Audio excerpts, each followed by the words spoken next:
So Matthew 14, 22 through 23, Jesus walks on water. Immediately, Jesus made the disciples get into the boat and go on ahead of him to the other side while he dismissed the crowd. After he had dismissed them, he went up on a mountainside by himself to pray.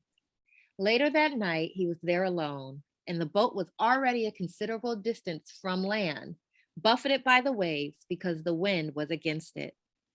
Shortly before dawn, Jesus went out to them, walking on the lake. When the disciples saw him walking on the lake, they were terrified.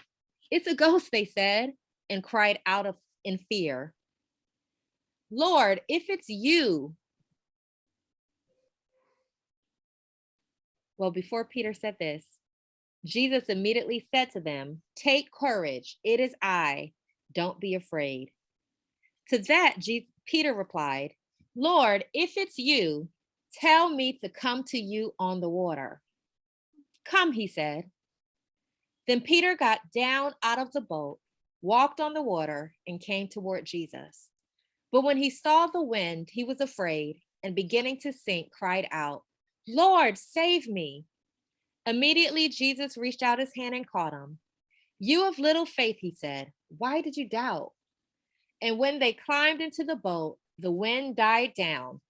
Then those who were in the boat worshiped him, saying, truly, you are the Son of God. So I wanted to talk about this passage because it's a powerful passage. But, earlier in this chapter, we learn a little bit more about what Jesus's day and the disciples' day looked like. And I had never thought about how the events that happened earlier in the day impacted this story. So I wanted to share some of the things that happened earlier in the day. Earlier on this particular day, Jesus's cousin, John the Baptist, was beheaded. John the Baptist, the person who preached the coming of Jesus for most of his life, and the person that God chose to perform the most sacred ritual to his only son, baptism, died a gruesome death by beheading at the direction of King Herod. This was his cousin. It was his second cousin. When Jesus heard what happened to his cousin on this very day, he withdrew by boat privately to a solitary place. So you'll notice in the Bible that there's a pattern there. Whenever Jesus was overwhelmed, overcome, consumed with intense emotion, whether it was he was stressed out or frustrated or sad, he always found a quiet place to pray. That was his way of coping with just the challenges that he experienced. I wanted to just emphasize that is something that he always did, and it's a really good example for us when we deal with the challenges in our lives. But when Jesus heard that, when the people heard that Jesus was near, that he was coming, and they saw the boat, and the boat landed, they came to him and they followed him on foot, and soon a large crowd gathered.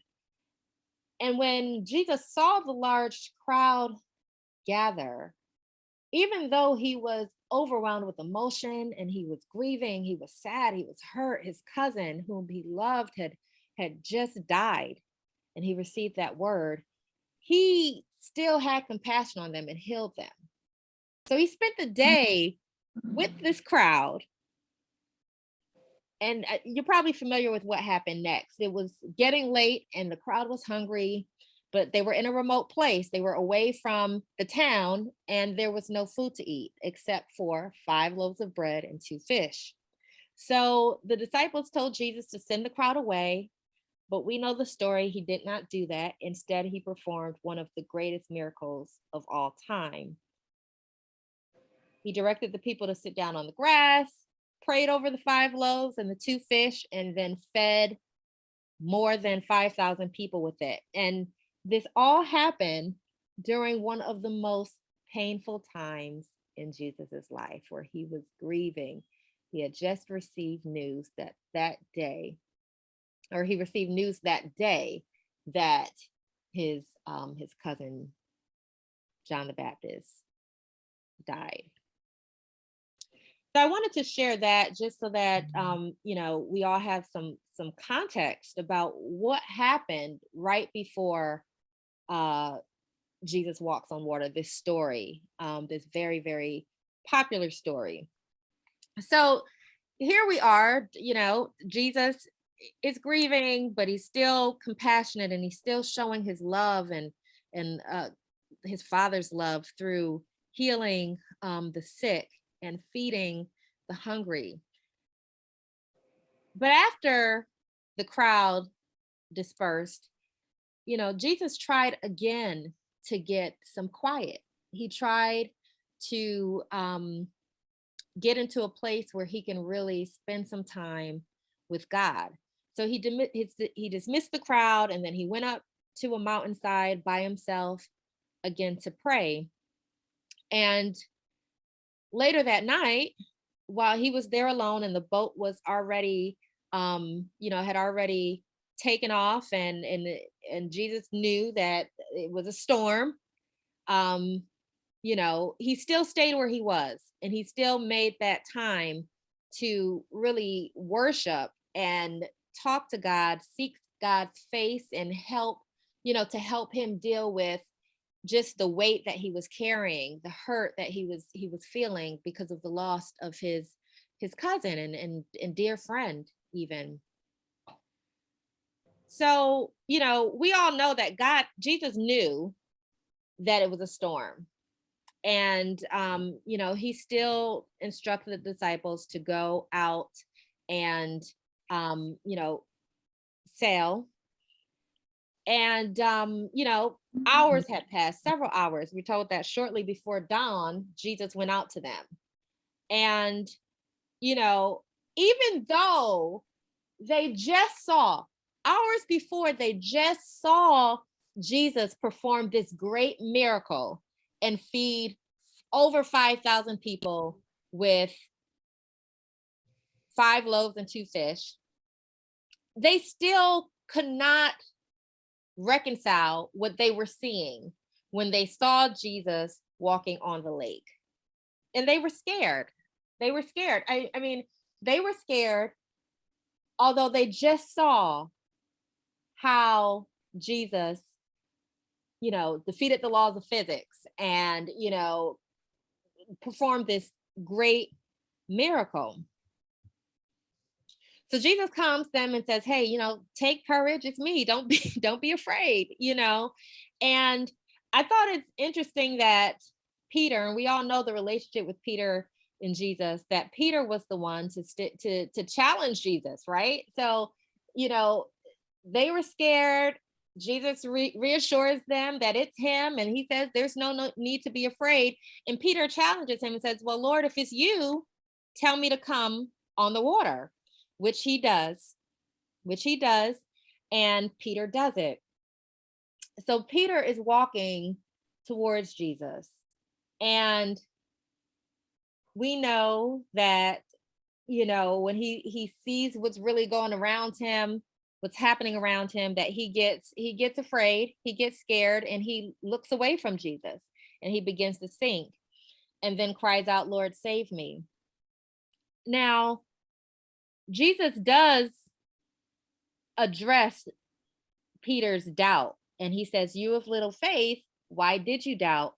But before he said that, we're told that immediately Jesus reached out his hand and caught him. So although he said, "You're not believing in me the way you need to," right? We have this history. You've seen me perform all these miracles. Most recently, several hours ago, you were witness to this. But I'm not going to hold that against you. I'm still going to show you compassion, even though you are showing that, this doubt, this extreme lack of faith. But I'm still gonna catch you, and you know, because I love you, right? So he asked him, why did he doubt? We don't hear a response from Peter, so we don't know if there was a response. But then when they climb into the boat, everyone, begins to worship him, saying, "You are the Son of God."